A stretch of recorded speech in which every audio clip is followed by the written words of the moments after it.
Pessoal, tudo bem? Bem-vindos a mais uma aula da disciplina de Comunicação Empresarial e Acadêmica da Universidade de Fortaleza. Sou o professor Tiago e hoje vamos começar um assunto novo, comunicação de crise, que é um assunto que ainda faz parte da comunicação institucional, porque nós utilizaremos algumas ferramentas da comunicação institucional para vencer situações de crise, assim como utilizaremos algumas ferramentas do endomarketing também, ok?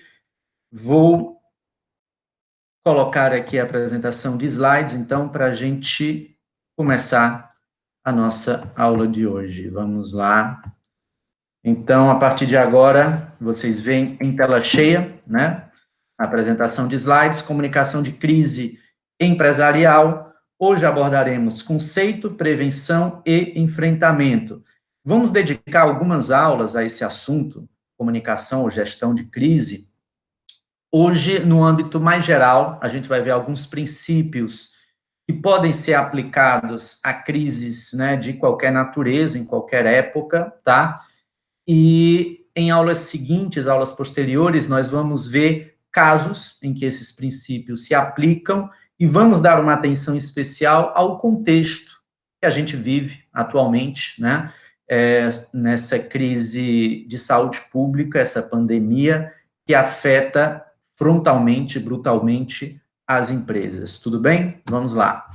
Bom, vamos começar com o enfrentamento ou gerenciamento da crise no âmbito interno, junto aos colaboradores. E aí eu lanço a seguinte questão a vocês. No âmbito da comunicação organizacional, o que é que não deve ser comunicado? E aí existem dois tipos de informações que não devem ser comunicadas. A primeira é informações sigilosas, ou seja, informações estratégicas, né? Normalmente com dados financeiros ou dados jurídicos, enfim, que devem ser restringidas aos setores específicos, né, e à alta liderança, né, mesmo público interno, né, de outros setores, nem devem ficar sabendo, né, a esse respeito, né, então, informações sigilosas. E um outro tipo de informação, informações em trâmite, ou seja, sobre as quais ainda não se chegou a uma decisão definitiva, a uma conclusão. Ainda se estão levantando as informações, os dados, as hipóteses, está se discutindo ainda. Então, esse tipo de informação não se passa, tá? Então, informações sigilosas em trâmite não são transmitidas no âmbito organizacional. E aí vem a pergunta: e notícias ruins? Quem dá essa resposta é uma autora chamada Analisa de Medeiros Brum. Vou apresentar a Analisa a vocês. Ela é fundadora da agência Happy House Brasil, uma agência de endomarketing que atende empresas como Gerdau, Amanco, Vale, Braskem. E a Analisa escreveu o primeiro livro sobre endomarketing publicado no Brasil. Então, ela é uma sumidade, tanto do ponto de vista profissional, né, quanto do ponto de vista acadêmico, científico, né? Então, é uma opinião abalizada a respeito. Muito bem. Ela disse o seguinte: a verdade, por pior que seja, tem o mérito de ser a verdade. Se não temos um cenário bom, é melhor dizer, preparar as pessoas. O que mais alguém deseja dentro da empresa é segurança, e só a informação combate a insegurança. As empresas deveriam falar com os empregados, não só pelos materiais informativos. A voz do presidente consegue dissipar o sentimento de insegurança. Nessa entrevista, ela faz um paralelo com a voz do comandante de avião durante um voo em turbulência. Quando o comandante se dirige, quando ele fala diretamente com os passageiros nessa situação, os passageiros tendem a ter uma serenidade, uma segurança, enfim, né? Então, há uma semelhança, né, entre essas duas situações. E é exatamente isso, em dadas situações, né, só a voz do presidente, do maioral, enfim, do diretor geral, a que consegue combater certas especulações, enfim, certos medos, né? Ok? Então, vamos lá, adiante. Isso que ela fala complementa, né, a fala anterior, ainda analisa, ela diz o seguinte: o melhor é falar. As empresas precisam de seus colaboradores para superar crises e só vão conseguir que essas empresas participem e ajudem se lhes disserem alguma coisa, né? Então, é preciso mostrar para os colaboradores que estão todos dentro do mesmo barco. E se esse barco afundar, eles afundam também, né? Então, para conseguir sair da crise, é preciso ter o apoio das outras instâncias hierárquicas, dos colaboradores, é preciso haver certa compreensão e comprometimento. E eu acrescentaria que esse é um momento, é uma ocasião de oportunidade de amadurecimento desse público, né? É preciso eles entenderem que a situação não é fácil, né? E seja uma situação de crise no âmbito macropolítico, macroeconômico, seja do segmento, seja da própria empresa, né? Então, é nesse momento que se mede o grau de lealdade, né, da equipe à empresa, tudo bem? E aí eu coloco uma observação aí em cima, importante. É importante antecipar-se, preparar o público interno para cenários hostis, informando-o e atualizando-o. Até porque, se você fica retendo a informação, se você tenta varrer para debaixo do tapete e tal, um dia essa informação vai vazar, né? E quando ela vier, talvez seja tarde demais, e talvez ela venha de tal maneira que esse problema ganhou tal gravidade que vai causar um choque, né? E o medo paralisa, né? Você, regra geral, não consegue tomar decisões ponderadas, razoáveis, enfim, paralisado pelo medo, né? Então, é preciso que a situação seja compartilhada, claro, filtrando as informações devidas, tal, falando no sentido de angariar apoio, auxílio, colaboração, né, dos outros públicos, ok? Que não sejam os públicos da liderança. Vamos lá, adiante. Essa informação agora, essa orientação, também é de suma importância, tá? No momento da crise, a empresa, ainda que não disponha de todas as informações, nem tem ainda a solução definitiva, a empresa deve continuar se comunicando com o seu público para mostrar que não está passiva diante da situação, né? E aí a Analisa comenta, eu vou abrir aspas para ela, e a gente fala em seguida, né? Comenta em seguida a fala dela. Bom, também é preciso dizer que uma empresa não é obrigada a ter todas as respostas, e deve dizer que não tem todas as respostas. Ela pode falar assim à empresa: olha, a gente não sabe como estará o contexto daqui a 6 meses, mas estamos trabalhando nesta direção. O caminho é este. Mesmo não sabendo, é preciso falar da sua intenção, da sua boa intenção. E por que isso, pessoal? Para mostrar que não está passiva ou insensível ou paralisada diante do problema, né? É preciso mostrar que, olha, nós somos muito responsáveis com a informação que nós transmitimos e nós só podemos passar alguma coisa quando nós tivermos a certeza do que passar, né? Então, não podemos passar especulações, não podemos passar achismos ainda, a gente tem que levantar os dados, as informações, tem que fazer um diagnóstico do problema preciso para, então, tomar a decisão. E uma vez tomada a decisão, se comunica, né? A questão é, não se pode dizer algo e depois ter de voltar atrás. Por quê? Porque isso mina o carisma e a credibilidade da empresa. Depois, numa próxima comunicação, as pessoas já vão ficar ressabiadas, elas não terão segurança de que aquilo que se está passando seja verdadeiro, né? Então, por um lado, é preciso mostrar que não está indiferente ao problema, está trabalhando, está buscando uma saída, uma solução, a informação, mas, por outro lado, dizer, olha, só passaremos algo conclusivo quando tivermos a certeza. Tudo bem, pessoal? Então, vamos lá? Adiante, ok? Esse ensinamento que eu vou transmitir para vocês, que é do Maquiavel, que é um clássico, né, autor de O Príncipe. Maquiavel, que é o fundador da ciência política moderna, e O Príncipe é um livro fundamental e definitivo para entender sobre organização do Estado, é um livro obrigatório para qualquer governante e qualquer líder, seja líder público, né, um gestor público ou um gestor empresarial também, um livro obrigatório, tá, um livro escrito 500 anos atrás, né, escrito em 1513, mas publicado em 1532, portanto, cerca de 500 anos atrás, e é um livro que ainda nos inspira, né, e devemos conhecê-lo, tá? E aí Maquiavel nos traz o seguinte ensinamento: notícia boa se dá de modo pulverizado, aos poucos, e a notícia ruim você deve juntar tudo e dar de uma vez só, né?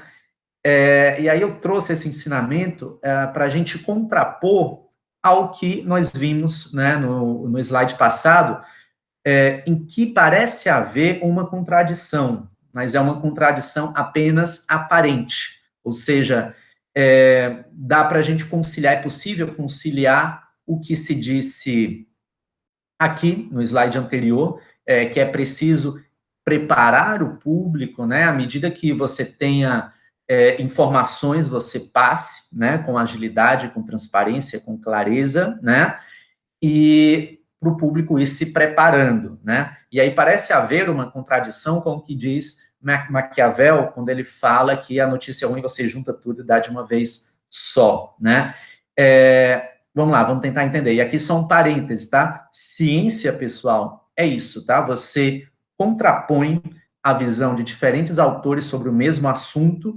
e tira suas conclusões, vê o que é que se aproveita de cada um, tenta conciliar, enfim, né? Que é o que a gente está fazendo aqui. O que Maquiavel diz assim, e aí eu pergunto, faz sentido esse ensinamento, essa lição de Maquiavel?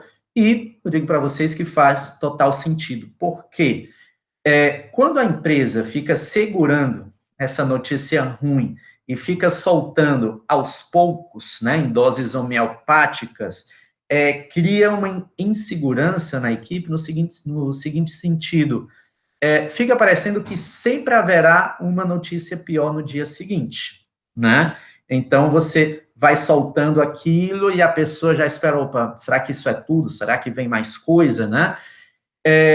E aí, não, o que você sabe, o que você já tem de informação a respeito, você solta, você não fica dando aos poucos, não. Isso não contradiz com o ensinamento anterior, que é o seguinte, você preparar a equipe e dar a informação que você tem, né? Não pegar a informação e ir soltando aos poucos e desesperando aos poucos, cada dia ter uma notícia ruim para dar. Não, é diferente, são casos diferentes, por isso que eu digo que dá para conciliar aqui os dois ensinamentos, do Maquiavel e esse princípio de gestão, né, da turbulência, né, dito pela Analisa de Medeiros Brum, tá? E sobre a notícia boa, eu acho que é bastante óbvio, né? Você tem na manga, né, boas notícias para dar, e aí vai soltando e vai motivando aquelas pessoas aos poucos, você dá de modo pulverizado, aí faz sentido, tudo bem? Então, fica então esses dois ensinamentos para a gente conciliar e extrair deles o que tem de melhor. E aqui só um parêntese, tá, sobre Maquiavel, só uma reflexão mesmo, olha, se ele voltasse, digamos assim, se ele tivesse condições de voltar nos dias de hoje, eu acho que ele ia meter processo em todo mundo, porque existe uma frase, um ensinamento que é falsamente atribuído a Maquiavel. Eu estou falando daquela frase que diz: os fins justificam os meios, né? Vocês já devem ter ouvido falar, e é atribuída, né,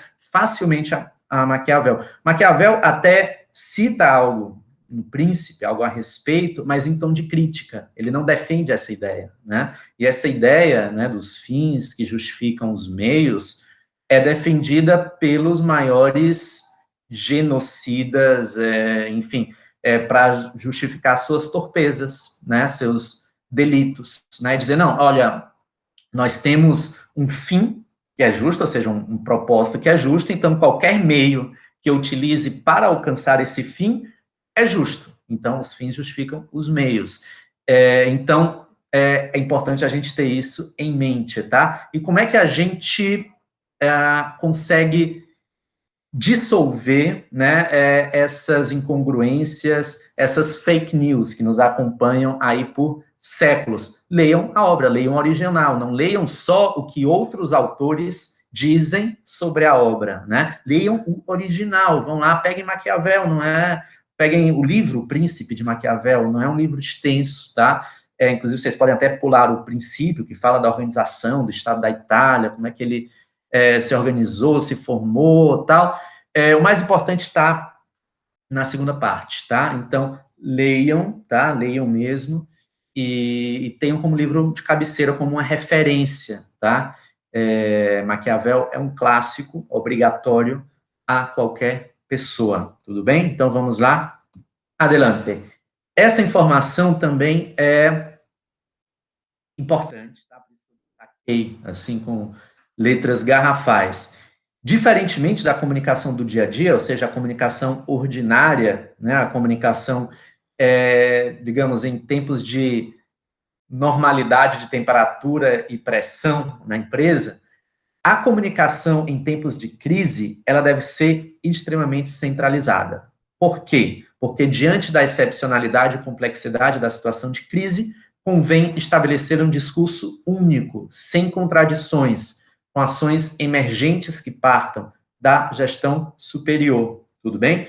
Então, vamos lá. A comunicação do dia a dia na empresa, ela pode ser descentralizada, ou seja, ela pode partir de diferentes setores, né, de colaboradores de diferentes hierarquias e tal, até por uma questão de agilidade dos processos, enfim.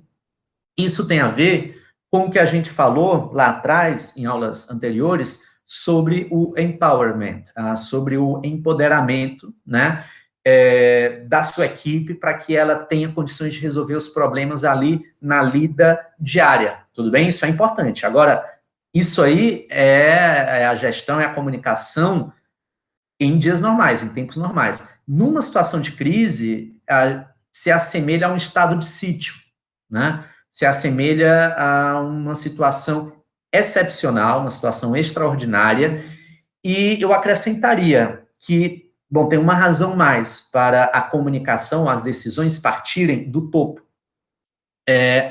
Essas decisões, elas têm de ser tomadas por pessoas gabaritadas, qualificadas para tal, pessoas que conhecem o negócio a fundo, né? Que têm uma responsabilidade maior perante o negócio.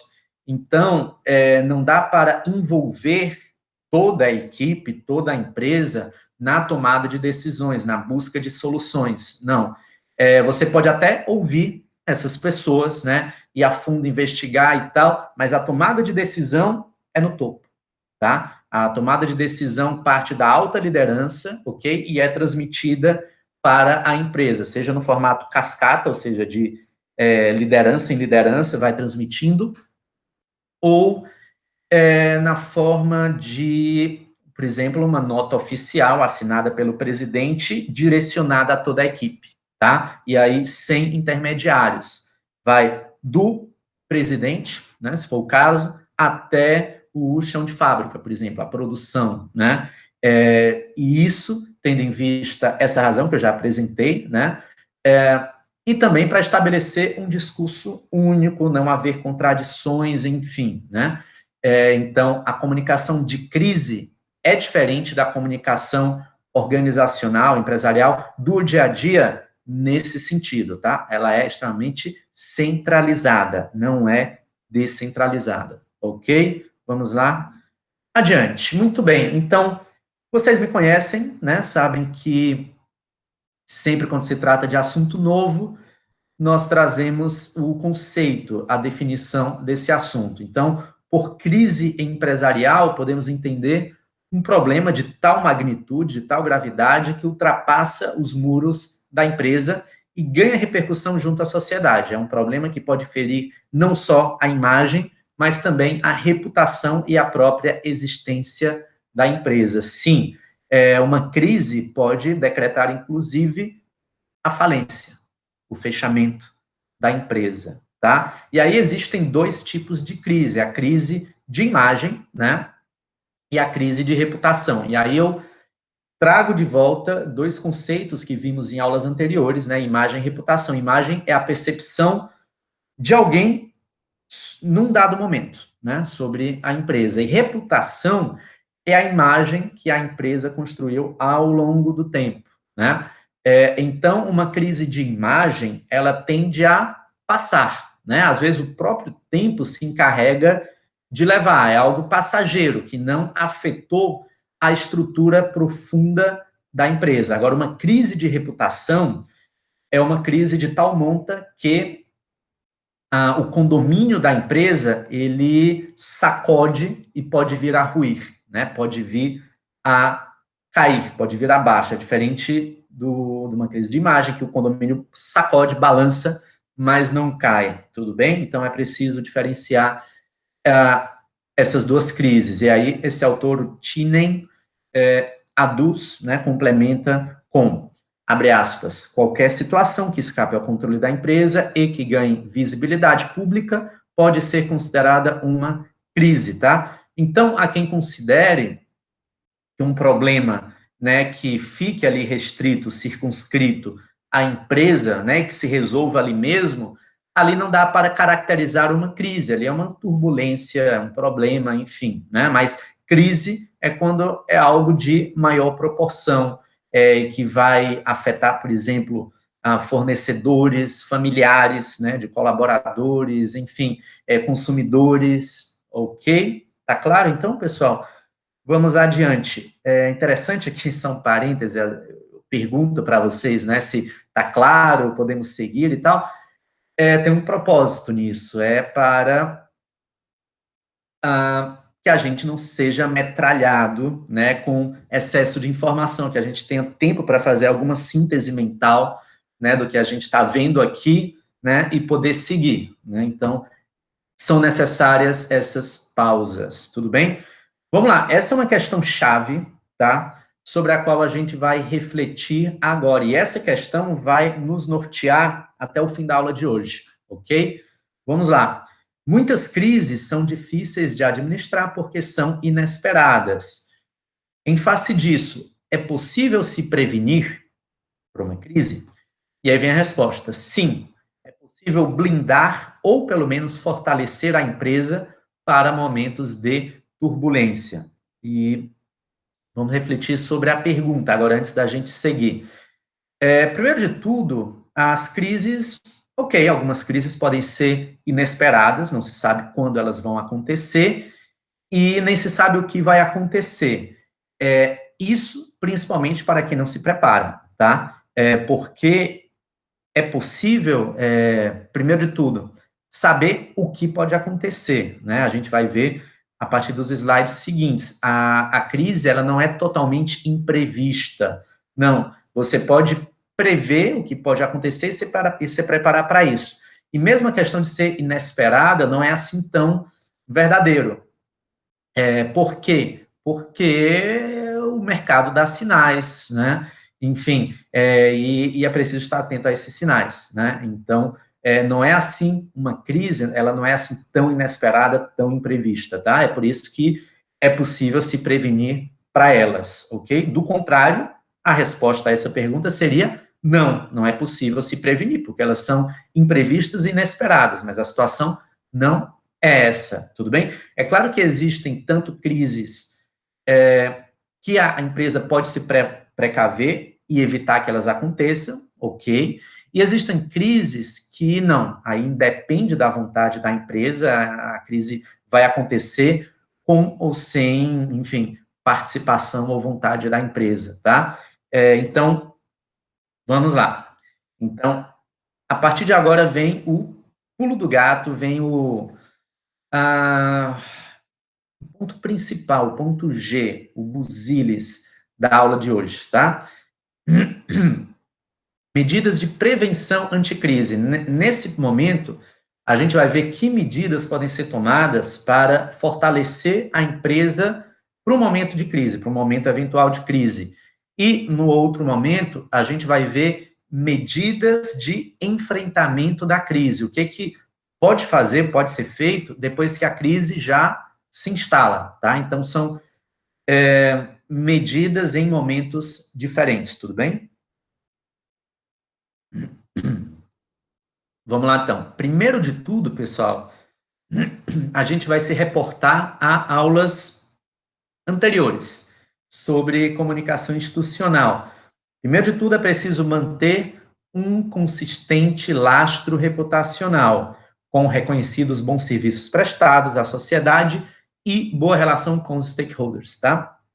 Acho que isso foi falado em aulas anteriores, que manter relacionamentos de valor, né, com os seus públicos de interesse, e manter uma imagem positiva junto à sociedade, né, destacando os bons serviços prestados que você presta, por exemplo, por meio de projetos de responsabilidade social, isso fortalece o condomínio da empresa, né? No momento de crise, a empresa vai ter muito mais condição de ganhar a simpatia, a credibilidade da opinião pública perante no momento de dificuldade, tá? Então, talvez a melhor prevenção anticrise seja a empresa manter bons relacionamentos com seus públicos e manter uma imagem, uma reputação sólida, positiva a seu respeito. Tudo bem? Próximo. Esse próximo, que se junta com o seguinte, né? O segundo com o terceiro se juntam, são mais ou menos a mesma coisa, endossam, ratificam aquilo que a gente viu no slide anterior. Vamos lá. Não ignorar sinais de alerta, tá? Resolver os problemas potencialmente graves antes de se tornarem críticos. E aqui é impossível a gente não fazer um paralelo com a pandemia, essa crise, né, na saúde pública que a gente vive.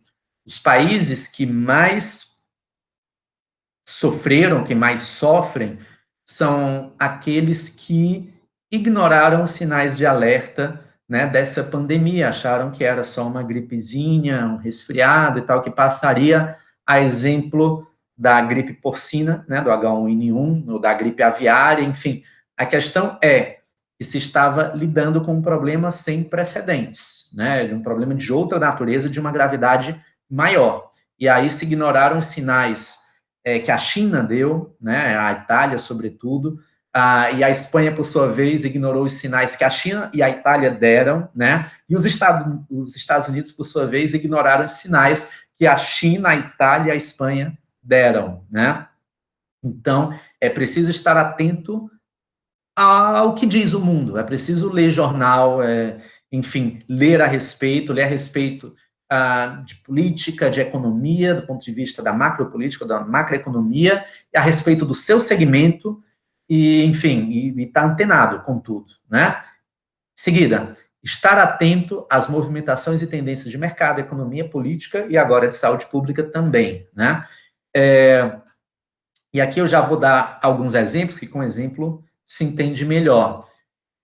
Imaginem, por exemplo, se as lan houses, né, os proprietários de lan house, não se deram conta lá atrás que o acesso à internet, ele ia se dar, como de fato se deu, via mobile, né, via celular, não seria mais, em termos de massa, via desktop, esse computador, né, de mesa, né. Então, era preciso já antever esse problema, né, ou essa tendência, e já ir migrando, né, o seu negócio, né, e adaptando o seu negócio, enfim. E um outro exemplo, e agora um exemplo de uma empresa que, de fato, estava antenada às movimentações, às tendências de mercado, e essa empresa conseguiu se adequar e conseguiu se salvar. Ela conseguiu, enfim, se adaptar aos novos tempos, né? A partir do ano 2000, né, no comecinho ali de 2000, começou uma tendência inequívoca, irrefreável de fotografia digital, né? A fotografia analógica, essa, enfim, que a gente imprime, né, ela perdeu muito espaço, né? E aí a Kodak, que é uma empresa fotográfica, né, cujo forte é a revelação fotográfica, ela conseguiu visualizar esse fenômeno e ela migrou ou expandiu a sua área de atuação para outras áreas, assim, aproveitando o capital intelectual que ela tinha, né, enfim, o equipamento, o maquinário, enfim, e não sei se vocês sabem, mas a Kodak é uma das principais empresas fornecedoras de equipamentos, aparelhos de iluminação médica para hospitais, né? Então, fotografia é luz, né? Então, ela já tinha um conhecimento e um material, né, a esse respeito, né, de iluminação, conseguiu adequar, né, o seu capital para isso, e hoje ela é destaque nesse segmento. Imagina se ela tivesse ficado, né, com todas as suas fichas ali na revelação fotográfica, né? Ela já teria quebrado, não tenho nenhuma dúvida, ok? Então, vamos lá. Adiante, esse próximo interessante também. Usar indicadores de gestão de qualidade, né? O Key Performance Indicators, né? Se chama de KPIs, ou, na tradução, indicadores-chave de performance, né? Exemplos disso, receita, retorno sobre investimento, o famoso ROI, né? Custo de aquisição por cliente, taxa de conversão, análise SWOT, né, que identifica ameaças, pontos fracos da empresa, enfim. Afinal, como diz William Deming, não se gerencia o que não se mede. Isso é óbvio, né? Para você controlar e tomar decisões, você precisa ter informação precisa, atualizada. Do contrário, você vai voar no escuro, né? E aqui, de novo, é impossível não fazer um paralelo com a nossa situação atual, e agora, tristemente, falando do Brasil, né? Lógico, estão sendo feitos os esforços de saúde pública e tal, mas o Brasil, né, em comparação a outros países, é o país que não faz teste para testar se a pessoa tem, né, o coronavírus instalado, ali se ela é portadora da Covid-19, né? E vamos lá, vou dar aqui os dados para vocês, para terem uma ideia. Islândia faz 70 mil testes por milhão, tá, de habitantes. Ok, não quer comparar com Islândia, um país super desenvolvido, um país de uma população muito menor, né? Vamos comparar aqui com o vizinho, com o Chile. O Chile faz 2.500 testes por milhão de habitantes. Muito.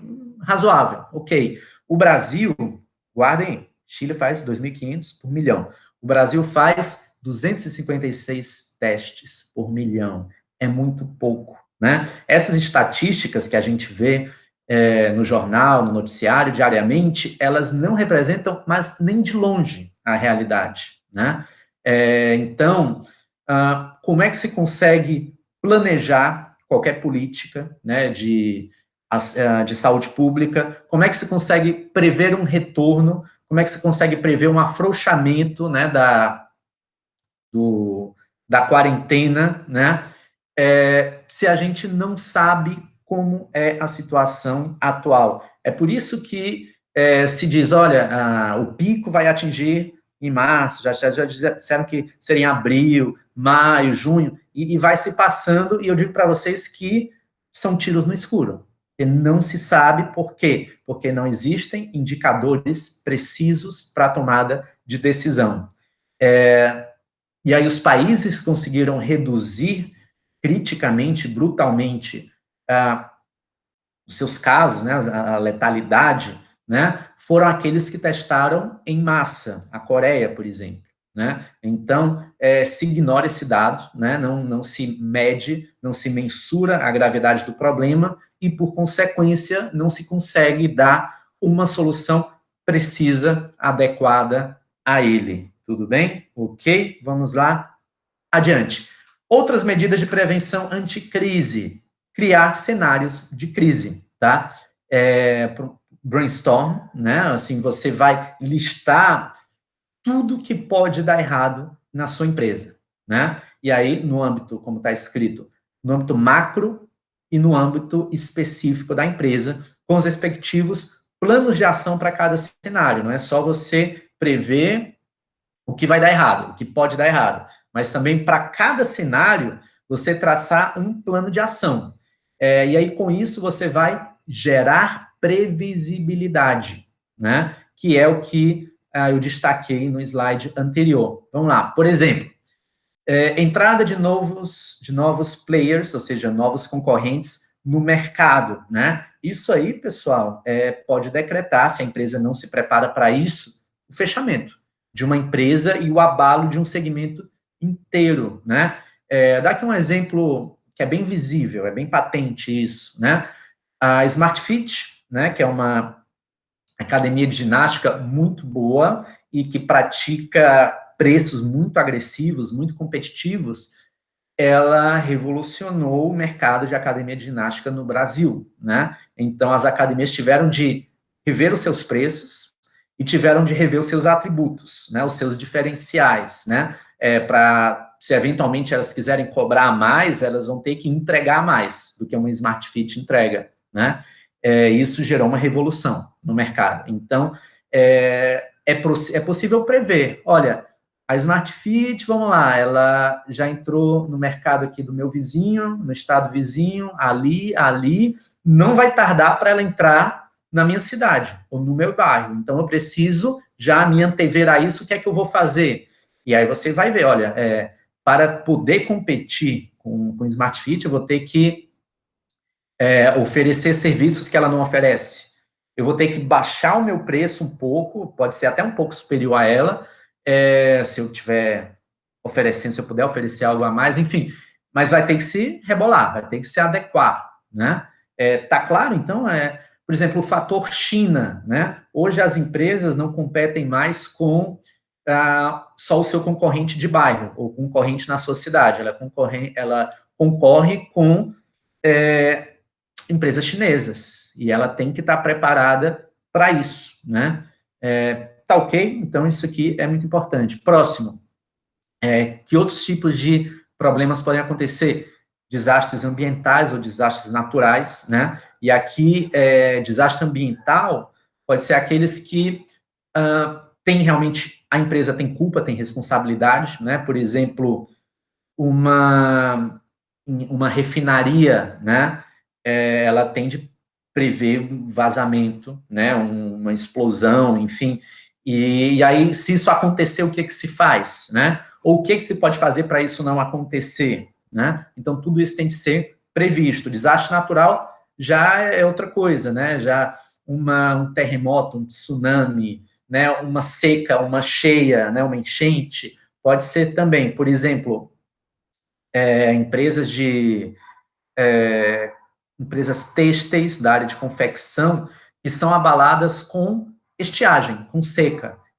O fornecedor deles não tem mais algodão. Onde é que a gente compra algodão? Qual é o plano B? Se não dá para a gente comprar algodão aqui, onde é que a gente vai comprar o castanho de caju? Sei lá, a gente vai ter que comprar agora na Índia, na África. Então, tem que ter na manga esse portfólio, né, de fornecedores para eventuais desastres ambientais, naturais, etc. Ok? Mudança na legislação. Uma mudança numa lei pode impactar diretamente uma empresa, né? Ela tem que perceber as movimentações, porque mudança de lei, pessoal, não é assim do dia para o outro, não. É muita conversa, muita negociação. De repente, o próprio segmento pode fazer um lobby aqui, fazendo um paralelo com outro assunto que a gente viu, né, em outra aula, né, e você pode exercer pressão, influência, né, sobre o ente governamental, seja federal, estadual, municipal, por essa mudança, enfim, então, é preciso estar antenado. Repito, é preciso ler caderno de negócios, né, do Diário, do Povo, enfim, ou seja, em âmbito local, em âmbito nacional, na Globo, na Veja, enfim, internacionalmente, né, se forem escolher fora, podem escolher The Economist, né, que é a publicação mais influente, mais respeitada, né, no âmbito da economia, né, New York Post, o Boston Post, enfim. Então, é preciso ler sobre economia, sobre política, também do ponto de vista internacional, especialmente no seu segmento. O que se anda fazendo no meu segmento fora? Então, é preciso olhar pela janela para o lado de fora, né? Não só por essa questão de crise que a gente está falando, mas também pelo que a gente chama de benchmarking. O que é benchmarking? Já expliquei, sala de aula, reforçando. Benchmarking é você adaptar, aproveitar o que outras pessoas fizeram com sucesso em outros mercados no seu próprio mercado, né? Isso não é cópia, não é plágio, não é roubo, não. Você vai aproveitar boas ideias, né? E vai adaptar, melhorar, né? Adequar ao seu público, né? Isso é benchmarking, ok? Vamos lá. Seguinte, boato. Boato é um problema, né? As empresas são vítimas disso, né? Então, ao menor indício, vamos lá, voltando para aquilo que a gente falou no slide anterior, ao menor sinal de um boato, de uma coisa que pode se espalhar, vá logo na fonte, né? Apresente a informação correta, tá? E aí, denúncia em redes sociais, né? Isso pode acontecer também. Como é que a empresa se posiciona, quem é que fala em nome da empresa, tal, um processo judicial, né? Os tipos de processo que uma empresa sofre, eles tendem a não ser muito diversificados, são aqueles, processo trabalhista, né, super comum, um processo de alguma pessoa foi maltratada, destratada, ofendida, uma contaminação, né, que já foi dito, aí seja uma contaminação sem querer, uma contaminação por meio de sabotagem, né, isso também acontece. Então, em cada situação, a empresa tem que se resguardar das medidas preventivas e medidas para ela tomar se aquilo acontecer, né? E aí, como eu coloco, isso que eu coloco aí na linha final desse tópico é fundamental, tá? Melhor ainda é explicitar os planos de ação em manuais, em guias, né? Para quê? Para que isso faça parte da política formal da empresa. Se sai uma pessoa, entra outra, aquilo se mantém, né? A gente já falou sobre isso, sobre a necessidade de explicitar o conhecimento tácito, né, que está nas empresas. Tudo bem? Então vamos lá, adiante. Então é preciso planejar e cumprir metas.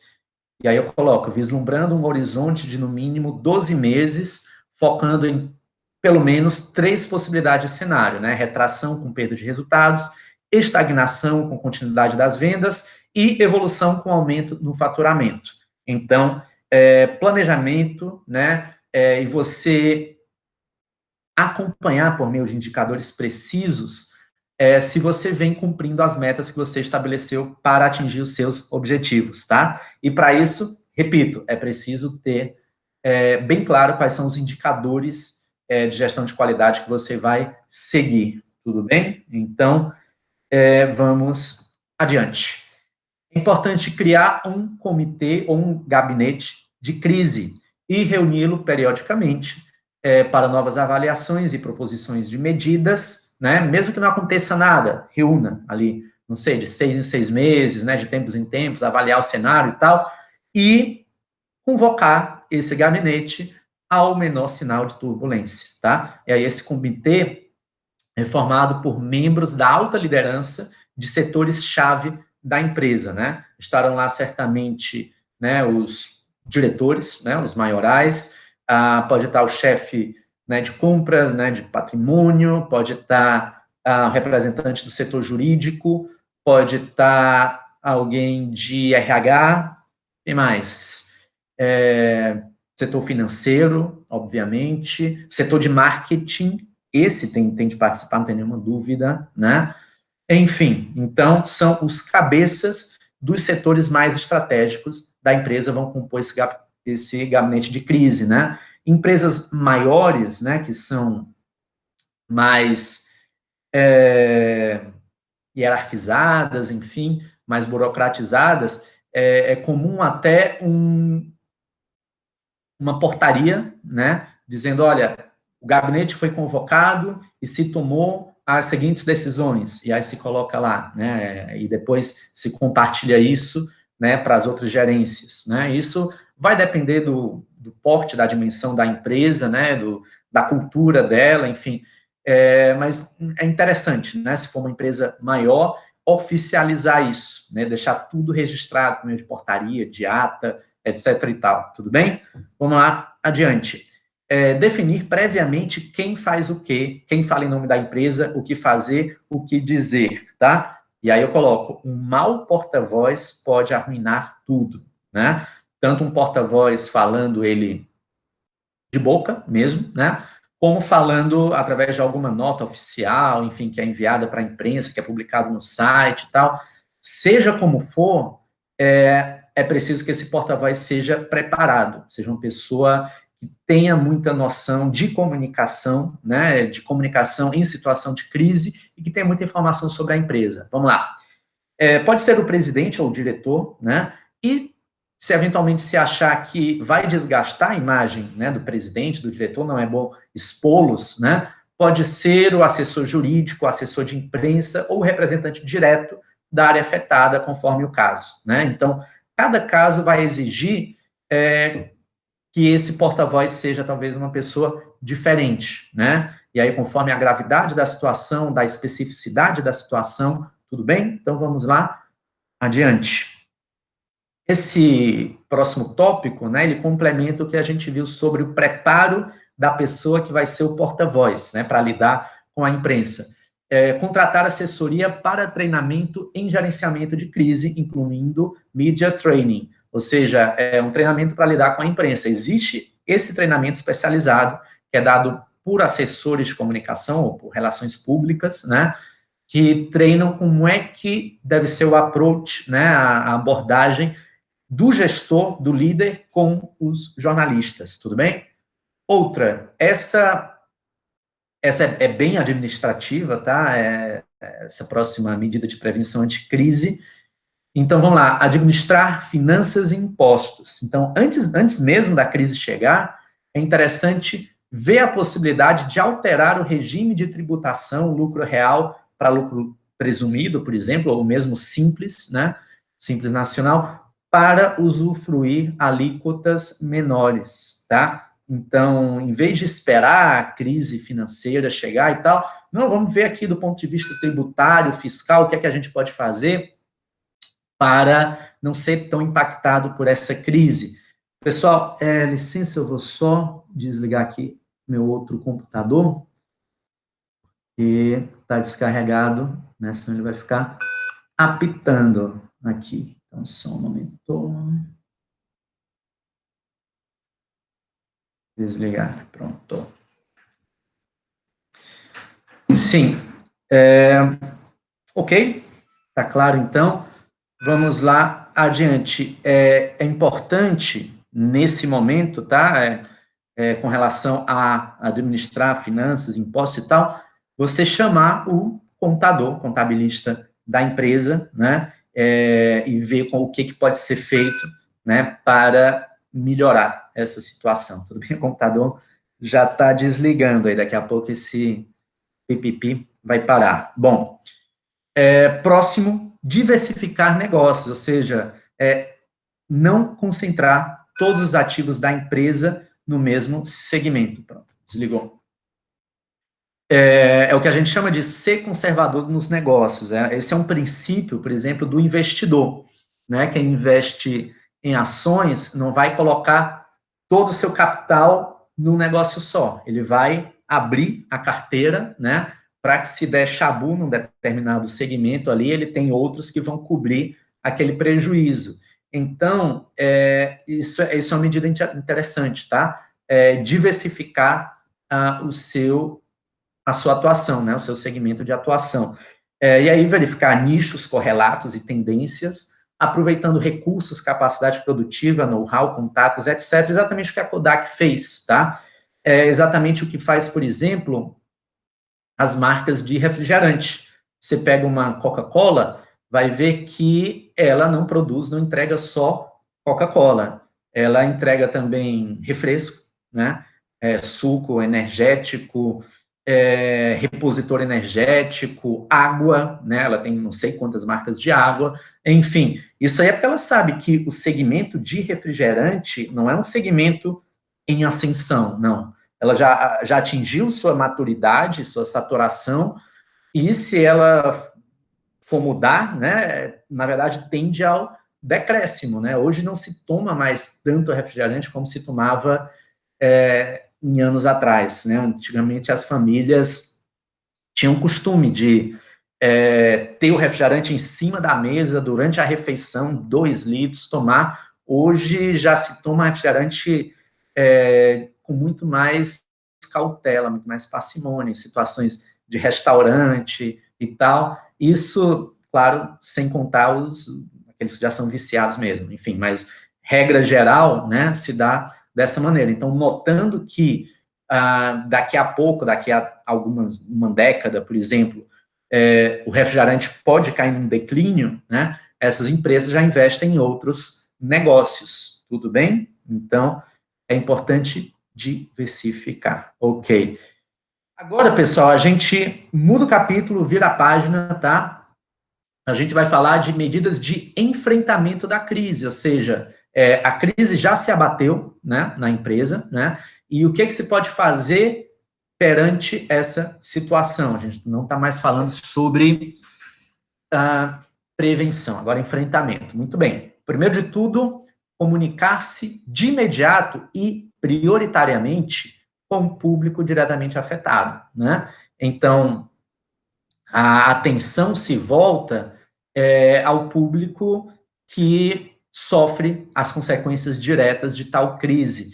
Por exemplo, né, vou dar aqui um exemplo bem extremo, mas com exemplos extremos a gente entende bem. Uma queda de avião, tá? A empresa tem que se comunicar aí diretamente, claro, com os familiares daquelas pessoas que faleceram, que perderam sua vida no voo, no desastre, né? Essa é a prioridade, saber, olha, houve isso, né? Infelizmente não houve sobreviventes e tal. Estamos em contato para todas as tratativas que vêm daí em diante, enfim, preciso dar apoio para essa pessoa e tal. Então, público diretamente afetado tem que ter prioridade, né, nessa comunicação. Alguém que posta, por exemplo, uma queixa, faz uma denúncia contra a empresa e tal, a comunicação rápida, de imediato, é com essa pessoa, tá? Seja responder a essa pessoa pelo canal que for, né? Se for por internet, pelo saque da empresa, por telefone, tal, um e-mail, oferecer alguma compensação, enfim. Então, é preciso ter isso claro em mente, tudo bem? Próximo, ser claro, examinando ao máximo se existem expressões ali que podem ser mal interpretadas. Então, é preciso calcular o impacto da mensagem. Olha, essa recomendação, ela é válida em qualquer contexto, tá? Num contexto ordinário, ela também vale, tá? Mas no momento de crise, mais ainda. Ou seja, antes de você postar, antes de você dizer, antes de você escrever, enviar um e-mail, tal, qualquer coisa, é preciso você ler, reler, passar para alguém, perguntar para essa pessoa, me diz o que é que você está entendendo, né? E testar isso, né? Antes de você mandar o seu parecer, né? Sua mensagem e tal. Porque a palavra, uma vez dita, ela não volta atrás. E quando você volta atrás, você pode até voltar atrás. Mas, como dito já nesta aula ainda, você perde muito de sua credibilidade, do seu carisma, enfim, tá? Ok? Então, também, por outro lado, é preciso a gente ser ágil, transparente e honesto, se necessário, assumir a falha e dispor-se a corrigi-la. A gente vai ver nos casos que eu vou trazer para vocês que é quase uma receita de bolo isso, tá? É claro que cada crise tem suas particularidades, mas, regra geral, a empresa assume a falha, se de fato, né, se ela falhou, é de responsabilidade dela mesmo, e ela se mostra disposta ali a corrigir aquilo que aconteceu, tá? Então, não é bem visto, né, pelo público, o negacionismo, sabe? Você tá negando o que houve quando tá na cara que houve, que você tem responsabilidade sobre aquilo, né? Então, é honesto, é transparente, é bem visto, quando você assume e se dispõe a corrigir a falha, tá? É claro que, repito, cada crise tem suas particularidades, cada caso é um caso. Há crises que são tão superficiais, tão bestas, né, digamos assim, que o próprio tempo se encarrega de resolver, né? Há outras não, que exigem o posicionamento da empresa, ela tem de se posicionar, tem de se mostrar transparente e disposta a corrigir o erro, tudo bem? Vamos lá para o próximo. Emitir parecer sobre a crise com causas e soluções apenas quando tiver plena certeza dos fatos e das medidas a tomar, tá? Já falamos sobre isso, sei que já falamos sobre isso, mas isso é tão importante que eu reforço e trago nesse outro tópico, tá? A empresa só vai emitir um parecer, só vai deixar clara e explícita a sua decisão depois que não há mais dúvida, né? E aí existe um senão, né? Uma ressalva. Entretanto, a empresa deve seguir se comunicando com os públicos para conter boatos e mostrar que está sensível ao problema e comprometido com sua resolução. Tudo bem? Então, a empresa, mesmo que não tenha ainda a solução definitiva, ela emite boletins, tá? Ela se comunica com seus públicos para mostrar que ela está empenhada. Muito bem. Próximo. Se necessário, né, se envolver a imprensa e tal, a empresa deve dar a devida atenção à imprensa, tratando-a com cordialidade, pois a imprensa, os meios de comunicação, os jornalistas, são aliados importantes para ganhar o apoio da opinião pública. Falamos muito sobre isso naquela nossa aula sobre assessoria de imprensa, última aula, tá? Instrumentos da relação com a imprensa no momento da crise. Release vocês já viram que é um documento, é um apanhado de informações que a empresa passa para a imprensa, por e-mail normalmente, né? Pode ser impresso, vai ter imagens, contatos, enfim, né? Então, pode mandar um release, né, sobre isso. Pode mandar uma nota oficial com assinatura, né, no papel timbrado ali, com a identidade visual da empresa, né, com assinatura, com tudo. Pode utilizar como ferramenta também o seu site, ou um hot site, ou as redes sociais. Hot site, pessoal, para quem não sabe, é um endereço, uma página dentro do site oficial da empresa, mas é uma página que tem seus dias contados, é uma página criada ad hoc, né? Ou seja, só para aquela situação. E aí, por exemplo, um hot site pode ser de inscrição para um evento, né? Você cria uma página dentro da página da empresa, enquanto está rolando, né, o evento, fica ali, depois ele sai, cai, né? Pode ser um hot site para o momento da crise, né? E você vai alimentando com informações, assim como nas redes sociais. Você também pode dar entrevista, né? E pode fazer coletiva de imprensa. Eu coloco aí que a coletiva de imprensa é um recurso extraordinário, né? Coletiva de imprensa é quando realmente se trata de uma crise de proporções monstras, né? Uma queda de avião, uma fraude fiscal, etc. Mas normalmente é uma entrevista que pode ser dada por e-mail, por telefone, enfim, tá? Então, próximo, aqui uma recomendação. A gente ainda está falando sobre relação com a imprensa, tá? E aí diz o autor: não há como parar ou censurar a veiculação das notícias, uma vez que a liberdade de imprensa é pressuposto essencial nas democracias. O que se pode é aprender a conviver com os jornalistas e saber como se portar perante a mídia quando a crise chegar, tá? Então, é o que a gente chama de media training. Então, não pega muito mal quando a empresa tenta barrar o exercício do livre jornalismo, né? Sabe quando a empresa coloca a mão na câmera, assim, para tentar impedir filmagem, diz, não, nada a declarar. Nada a declarar, quem diz nada a declarar, normalmente é quem está implicado com a justiça, narcotraficante, cartãozeiro, enfim, né? Então, nada a declarar não é algo muito razoável de se dizer, né? Você pode até dizer, olha, não temos ainda um parecer conclusivo, definitivo, mas estamos trabalhando, né, e quando tivermos, daremos, né, algum posicionamento, né?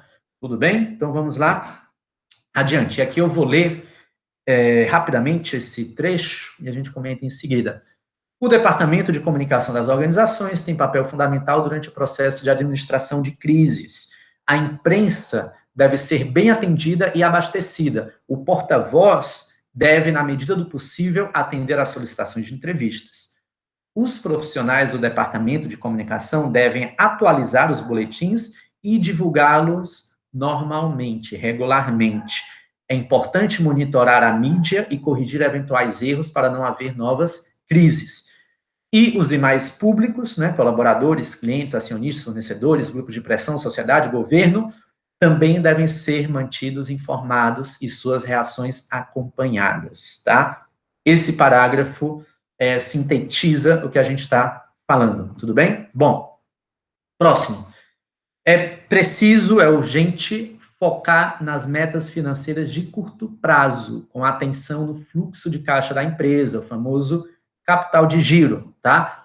E já nem é uma medida de comunicação, é uma medida de gestão mesmo, tá? De gestão dos recursos. Então, vamos lá, dentro disso é preciso negociar prazo de pagamento com fornecedores, gerenciar contas a receber, cobrar os inadimplentes, ter atenção com vendas a prazo, né? Privilegiar as vendas à vista, incentivar as vendas à vista, né? Portanto, as palavras de ordem são austeridade e liquidez, tudo bem? Que para promover um capital de giro, fluxo de caixa da empresa, que é o que primeiro é afetado no momento de crise, tá? No momento, principalmente, numa crise financeira econômica. Ok? Próximo. Reduzir custos administrativos e operacionais, com cuidado de não interferir na qualidade de produtos e serviços. Sim, cortar custos é importante. O problema é, quando você corta demais, e como se diz, você acaba jogando fora a água que deu banho no bebê junto com o bebê. Você joga fora o bebê junto. Não, você tem que jogar fora só a água que deu banho no bebê. O bebê tem que continuar lá, né? Então, cuidado para não cortar demais e isso interferir criticamente na qualidade do produto, do serviço que você oferece, tá? E aí, por último, para não cortar pessoal, benefícios, isso aí é a última medida, tá? Depois que você aventou todas as possibilidades, tá? Viu tudo que podia, que dava para fazer, e aí parte-se, né, para cortar benefício, enfim, cortar pessoal, né? É preciso dizer, preciso ser claro sobre isso, sim, né? Pessoal excedente naquele momento, né? Se reduz a demanda, reduz a lucratividade, né? Vai ter que reduzir produção, por exemplo, e aí não tem condições de ter o mesmo pessoal ali, né?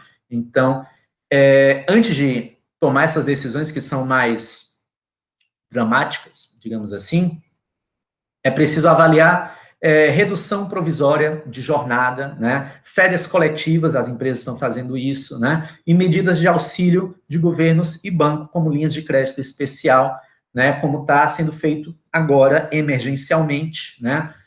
O Brasil vai fornecer ajuda, governo, né? Para que as empresas enfrentem esse momento, assim como os bancos, né? Não sei se vocês viram, né? Um anúncio publicitário conjunto entre Itaú, Santander, Bradesco, não sei se tinha mais algum outro banco privado, né? Esses eram os maiores, com linhas de crédito especial para as empresas passarem incólumes, né? Pelo período de crise. Tudo bem? Vamos lá. Finalmente eu deixei esse por último, porque claro, é uma necessidade premente, uma necessidade que as empresas devem atender, tá?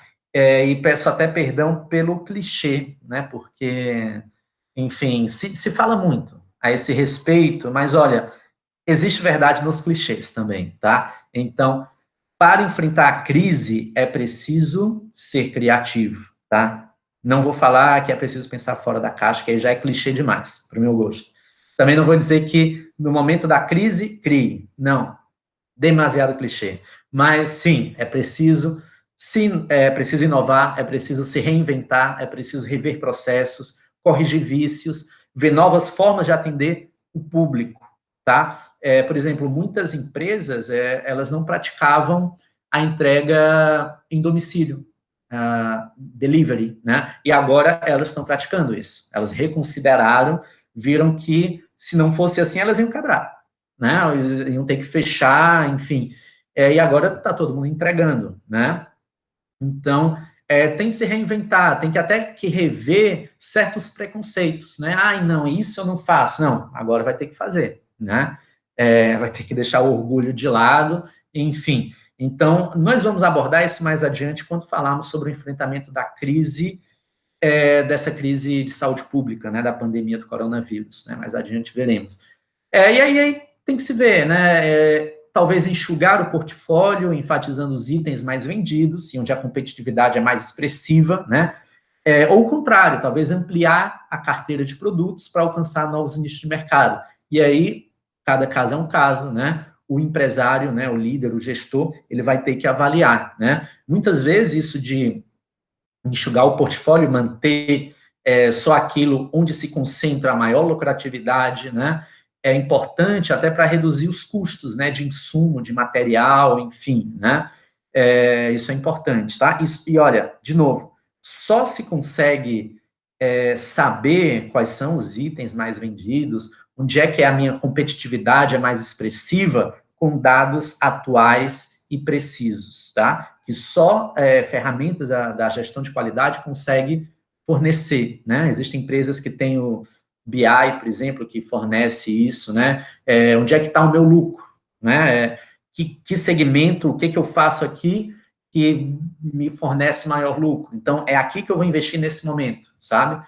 Então, vamos lá, adiante. Enfim, verificar que novas necessidades surgem com a crise e tratar de atendê-las, tá? É isso que se busca, ok? Então, com a nossa aula de hoje, agora encerramos, né? Chegamos ao final, vimos como se precaver para um momento de crise e como enfrentá-la, tá?